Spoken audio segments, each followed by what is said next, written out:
우리가 어른이 되어 세상에 나가면 여러 종류의 사람들과 마주치게 됩니다. 그런데 이렇게 많은 사람들과 교류하더라도 인간관계의 폭이 넓어지는 것이 아니고 오히려 좁아지는 경우가 많습니다. 친구와의 관계도 그렇습니다. 우리는 나이를 먹으면서 가치관이 공고하게 확립되는데 오래 알던 친구라 해도 가치관이 맞지 않으면 관계를 이어가기 힘듭니다. 인생을 살아가다 보면 오래된 친구니까 내가 그 사람을 잘 안다고 생각했는데 시간이 지나고 보니 그 사람의 보지 못했던 단점과 거슬리는 부분을 보게 되는 경우가 많습니다. 나는 친구라고 믿었는데 상대방은 그렇게 생각하지 않는 것도 비슷한 경우입니다. 내가 친한 친구라고 생각하는 사람이니까 혹은 오래된 친구니까 참아주고 용서해주다 보면 결국 큰 손해를 입게 되는 경우가 허다합니다. 인간 관계에서 중요한 것은 교류한 시간이 아닙니다. 세상을 살아갈 때 최근에 알게 된 친구라도 나와 가치관이나 취미가 맞다면 오히려 오래된 친구보다 더 친해질 수 있습니다. 사람은 살아가면서 변하기 마련이고 만날수록 기분이 나빠지거나 자신에게 해를 주는 사람이라면 아무리 오래 알던 친구라도 관계를 정리할 필요가 있습니다. 물론 인간관계에서 한두 번의 실수를 한다고 해서 그 관계를 끊어야 하는 것은 아닙니다. 하지만 자신이 힘들어하면서까지 그 인연을 끝까지 이어나가야 할 이유는 없습니다. 그 친구의 행동이 바뀔 기미가 없다면 친구와의 관계를 빨리 정리하는 것이 본인의 정신 건강에 좋을 것입니다. 이제부터 오래된 친구라도 반드시 인연을 끊어야 할 5가지 인간 유형에 대해 말씀드리겠습니다.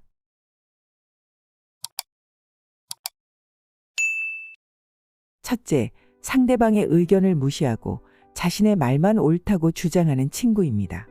우리의 주위를 돌아보면 남의 말을 듣지 않고 자신의 말만 하는 사람들이 있습니다. 남의 말은 기본적으로 틀렸다고 생각하고 상대방의 말이 아무리 옳다 한들 귀를 틀어막고 자신의 주장만 주구장창 늘어놓는 사람을 말하는 것입니다.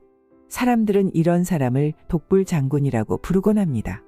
이런 사람의 특징은 대화를 하나의 경쟁으로 보며 사소한 이야기를 할 때도 자신의 말이 절대로 옳다고 주장합니다. 또한 상대방과 대화를 할 때 상대방을 가르치려 드는 경향이 있습니다. 이런 사람을 보면 일상적인 대화를 하면서도 선생님이 학생에게 수업을 하듯이 한다라는 것입니다. 또한 다른 사람의 이야기를 경청하기보다는 다른 사람에게 교훈을 주는 것을 좋아하고 필요 없는 충고를 계속해서 하려고 합니다. 그 사람의 말을 들어보면 상대를 위한 진심 어린 조언이라고 느껴지지 않는 경우가 많습니다. 그리고 누군가 자신의 의견에 조금이라도 반대하는 말을 한다면 굉장히 예민하게 반응하고 화를 냅니다. 그 사람이 그렇게 예민하게 반응하는 이유는 심리적인 측면에서 보자면 내면의 자신감이 부족하기 때문일 가능성이 높습니다. 항상 남들보다 앞서야 한다는 압박감을 가지고 있으며 대화를 소통의 수단이 아닌 경쟁으로 바라보기 때문에 심지어 승부욕을 가지고 상대방을 꺾으려 하기도 합니다.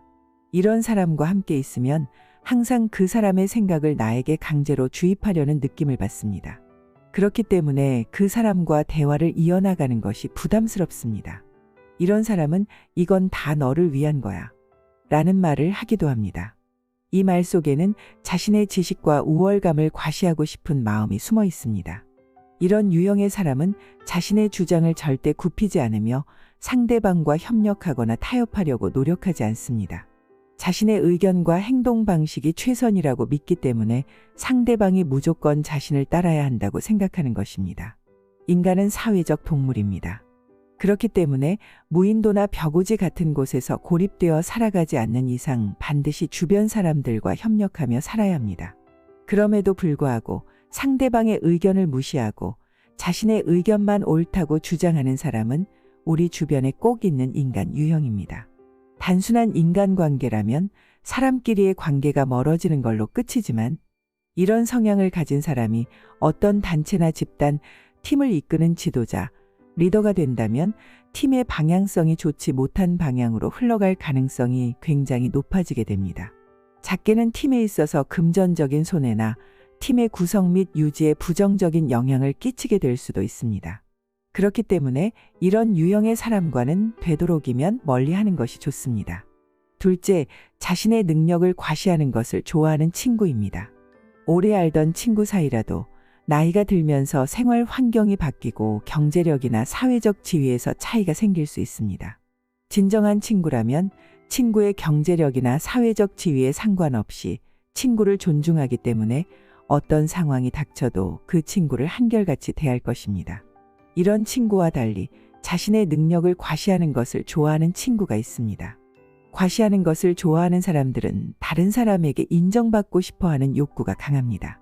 그렇기 때문에 자기 자랑을 하지 않으면 이 욕구가 충족되지 않습니다. 물론 대화를 하다 보면 한두 번은 자기 자랑을 할 수도 있을 것입니다. 하지만 상대방의 이야기는 전혀 듣지 않고 매번 끊임없이 자기 과시와 허세를 부리는 사람의 내면에는 열등감이나 콤플렉스를 갖고 있을 가능성이 높습니다. 자신의 결핍이나 과거에 인정받지 못했던 것들을 상대방에게 끊임없이 자기 과시를 하고 자랑함으로써 자신의 열등감이나 콤플렉스를 스스로 회복하고자 하는 심리일 것입니다. 이런 사람들이 과시하는 것을 공감해주고 호응해주는 사람이 있다면 자기 자랑이 점점 더 심해질 수 있기 때문에 아예 반응하지 않는 게 가장 좋은 방법입니다. 하지만 그러기 힘든 상황이라면 상대방이 자랑할 때 맞장구나 공감을 해주지 마시고 이야기를 듣고 있다가 자연스럽게 이야기 주제를 다른 쪽으로 돌려보는 것은 어떨까요? 상대방에게 자기 과시가 과하다고 직접적으로 말하지 않더라도 어느 정도 눈치가 있는 사람이라면 상대방도 자신의 과시가 과하다고 생각하고 자중하게 될 것입니다. 셋째, 열등감을 갖고 있는 친구입니다. 우리는 어렸을 때 함께 놀았던 친구라도 나이가 들어 사회에 나가면 삶의 조건이 바뀌는 경우가 있습니다. 재산이나 사회적 지위 같은 것이 삶의 조건을 결정하는 요인입니다. 열등감을 느끼는 친구들은 항상 자신보다 나은 상황의 친구들을 자신의 상황과 비교하고 질투하는 경향이 있습니다. 일반적인 경우라면 어린 시절 친구들과의 만남은 현재의 상황이 어떻든 간에 옛 추억을 회상하며 서로 사심없이 대화를 나눕니다. 하지만 열등감을 느끼는 친구는 다른 친구에게 좋은 일이 생기면 겉으로는 축하해주는 척하지만 속으로는 시기와 질투심에 가득 차 있는 경우가 많습니다. 반대로 친구가 좋지 않은 일을 겪었을 때는 겉으로는 친구를 진심으로 위로해주는 척하지만 속으로는 친구의 고통을 통해 자신 스스로 위안을 얻고 은근히 즐기는 경향이 있습니다. 이런 친구와 오랜 시간을 함께 하다 보면 관계가 친밀해질 것이라고 생각하지만 오히려 더 큰 상처를 입게 될 확률이 높습니다. 물론 남을 시기하는 마음은 인간으로서 당연히 가질 수 있는 감정이기 때문에 나쁘다고만 할 수는 없습니다. 만약 이런 친구와 어쩔 수 없이 관계를 유지해야 한다면 자신의 언행에 항상 주의를 기울일 필요가 있습니다. 왜냐하면 이런 사람의 특징은 상대방의 불행이나 약점을 자신의 무기로 삼기 때문입니다. 넷째, 상대에게 받기만 하는 친구입니다. 남에게 베풀 때에 대가를 바라는 마음을 가지면 안 됩니다. 절약하고 검소하게 사는 것은 좋은 일이지만 친구 관계에서 내가 얼마나 이익을 얻는지 먼저 생각하고 계산적으로 행동하는 것은 절약이나 검소함과는 다른 문제입니다. 인간이 손익 계산을 하는 것은 어찌 보면 당연한 일입니다. 하지만 이런 사람들은 대부분 남을 통해 자신의 이익만 챙기려 하기 때문에 문제가 되는 것입니다.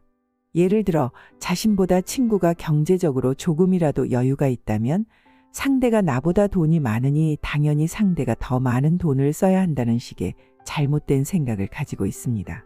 물론 마음이 통하는 친구에게 배려와 양보를 하고 더 베풀 수는 있겠지만 세상 어디에도 당연한 것은 없습니다. 감사함을 모르고 그저 자신의 이익만 추구하려고 하는 이런 친구는 상대가 밥을 살 때 잘 먹었다는 짧은 감사의 말 하나 없습니다. 하지만 우연히 자신이 밥을 사는 날이면 생색을 내기 바쁩니다. 이런 친구는 내가 어려운 상황에 처했을 때 도와주기는커녕 무시할 가능성이 높습니다. 어려운 상황에 처해 있는 친구에게 어떤 도움을 줄 수 있는지 생각하기보다 내가 이 친구를 통해 더 이상 얻을 것이 없다고만 생각할 것입니다. 베풀 때 순수한 마음으로 베풀지 않고 항상 손익을 먼저 고려하는 친구는 지금이라도 멀리해야 합니다. 다섯째, 거짓말하는 친구입니다. 우리 주변에는 거짓말을 상습적으로 하는 사람들이 있습니다. 이런 사람들을 보면 거짓말을 하는 게 습관이 아닐지 의심되기도 합니다. 사람과 사람 사이의 관계에서 신뢰는 기본 중의 기본입니다. 그러나 거짓말을 자주 하는 친구에게 신뢰는 중요한 가치가 아닌 듯 보입니다. 이런 유형의 친구는 자신의 이익을 위해 그리고 자신의 낮은 자존감을 감추기 위해서 상습적으로 거짓말을 하는 경우가 많습니다. 거짓말을 듣는 입장에서는 굉장히 화가 나겠지만 상대방의 거짓말하는 습관을 내가 고쳐주기란 쉽지 않습니다. 그래서 친구의 거짓말하는 습관을 바꾸려 들기보다는 친구의 거짓말로부터 나를 지키는 방법을 알아야 합니다. 우선은 그렇게 말했다, 그렇게 말하지 않았다 식의 말싸움이 되지 않도록 기록을 꼭 남겨둘 필요가 있습니다. 뻔한 거짓말을 한다면 남겨뒀던 기록을 토대로 거짓말을 하는 친구와 대화해 보세요. 가장 좋은 방법은 거짓말을 상습적으로 하는 친구의 말은 걸러듣는 것입니다. 거짓말을 잘하는 친구가 말하는 이것도 거짓말이겠구나 하고 흘려들으세요. 거짓말을 잘하는 친구가 한심해 보이거나 미울 수도 있습니다. 거짓말을 자주 하는 사람을 정신의학적으로 보면 정신적으로 미숙한 사람이라고 합니다.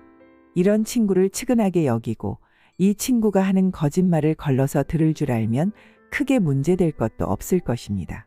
만약 거짓말을 잘하는 이 친구가 선을 넘었다 싶으면 인연을 정리하는 것도 좋은 방법입니다. 거짓말하는 친구는 절대로 쉽게 바뀌지 않기 때문입니다. 친구 관계는 우리에게 쉼이 되는 그리고 언제 만나도 편안한 사람을 말합니다. 즉 오래 두고 정답게 사귀어 온 것이며 축복을 주고받는 관계라고 할 수 있습니다. 그래서 친구는 수용과 신뢰, 존중을 바탕으로 함께 즐거움을 공유하고 도움을 주고받는 인생의 동반자입니다. 하지만 어떤 친구는 우리에게 맹독같이 나쁜 영향을 미치기도 합니다. 시청자님들이 생각해 보셨을 때 나에게 악영향을 미치는 친구를 내가 어느 정도는 허용할 수 있겠다라고 생각하시면 친구와 인연을 이어나가시는 것도 좋지만 과감하게 인연을 끊어야 할 순간이 올 수도 있을 것입니다. 나에게 나쁜 영향력을 미치는 친구에게 휘둘리는 시간에 새로운 좋은 인연을 만드는 게 인생에 더 좋을 것입니다.